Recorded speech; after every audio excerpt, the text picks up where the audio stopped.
This weekend to hear a final report on the expired observer mission to Syria.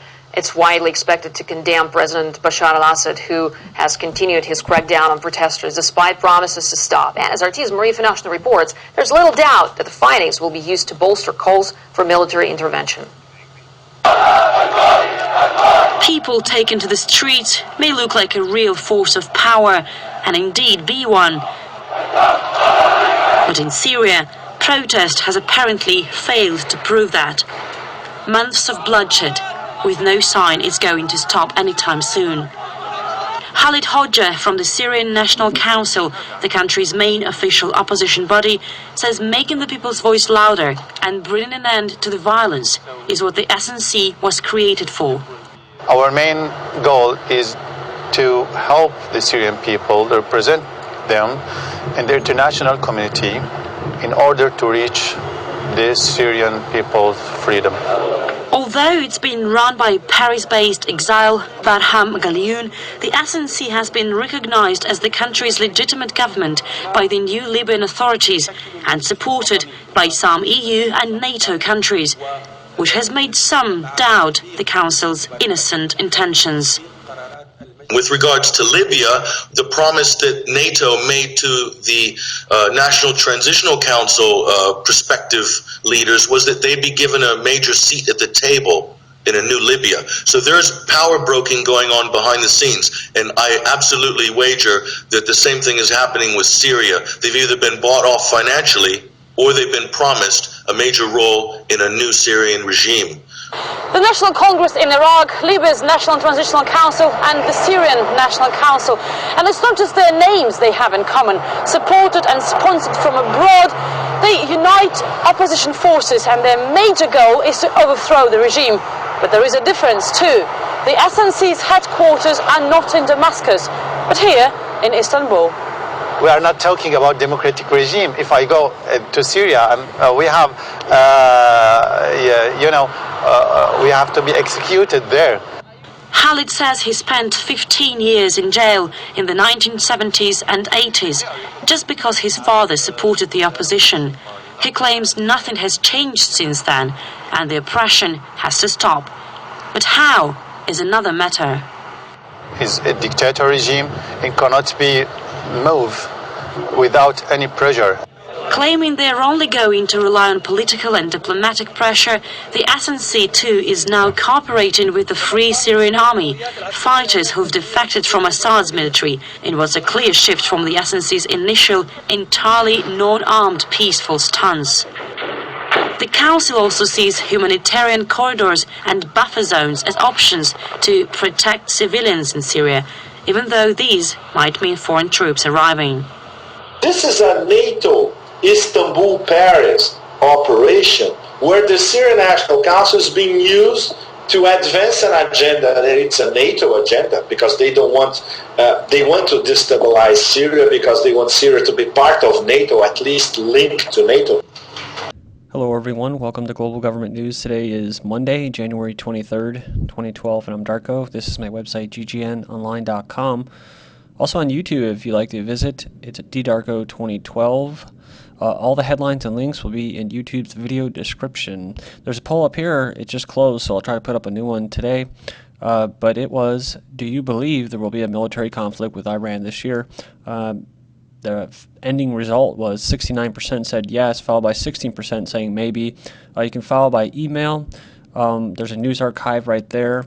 Also, I have popular posts right there. It's kind of a cool little feature there.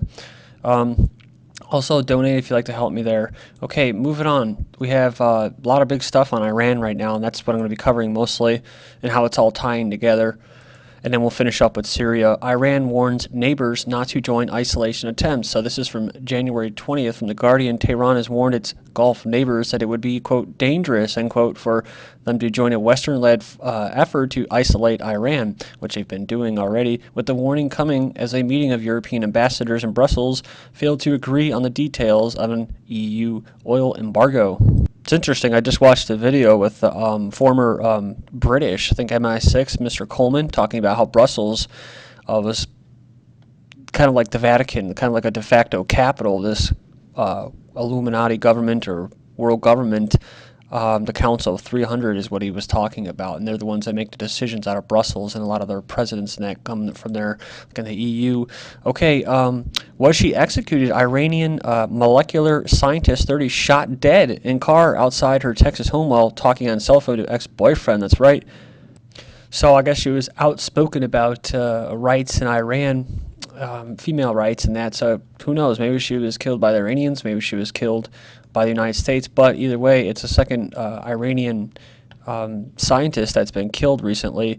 Tehran's TV channel loses British license. That's what we have up next. This is part of the isolation process. Britain's communications regulator revoked the UK broadcasting license of Iran's state-owned Press TV on Friday, demanding that Tehran-based English-language news channel leave the British airwaves immediately.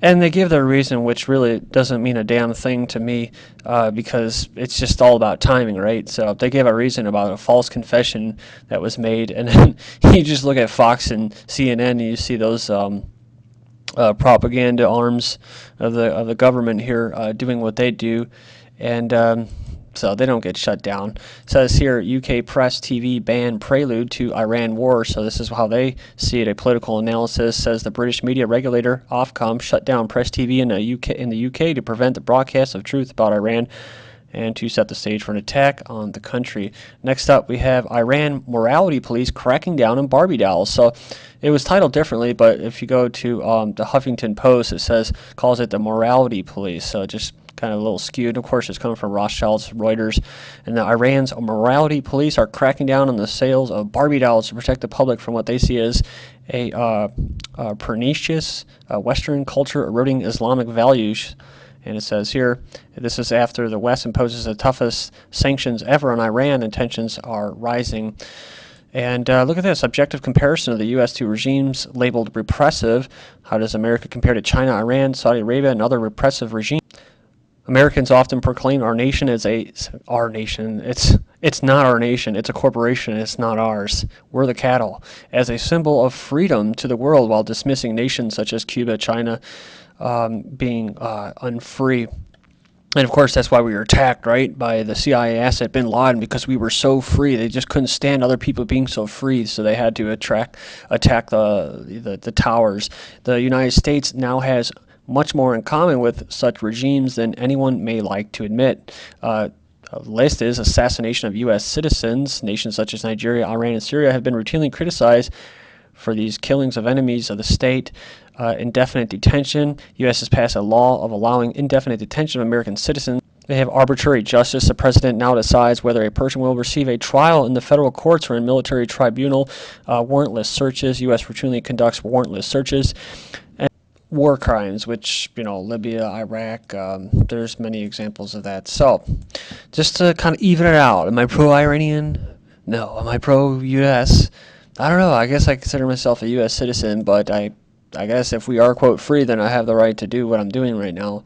It says here, a U.S. Army chief heads to Israel as fears over attack on Iran mount. Visit comes as U.S. attempts to determine Israel's intentions with regard to a possible attack on Iran nuclear facilities. This is from 1/15, so January 15th.